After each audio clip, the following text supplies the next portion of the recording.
Menga keladigan eng aktual savolda qancha vaqtda qanaqa o'zgaraman deydi-yu, mana men bu shogirdim kelganiga 1 oy 3 kun bo'ldi.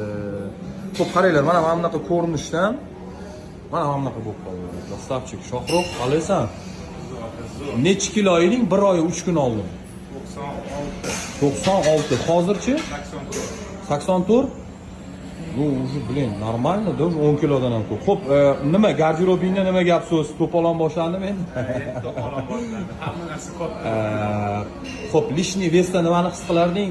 Vesdan keyingi ощущение ozgina gapir. Vashi yengil. Yengilsan-a? Ertalab bemalol turib.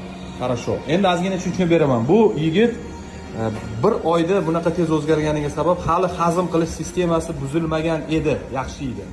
Agar hazm qilish sistemi buzilib ketsa 5 oyga ham cho'zilishi mumkin. Bunda mana agar hamma narsa joyida bo'lsa, все, mana bir oylik rezultat. Davay, yoshligingni almashma semizlikka. Baxt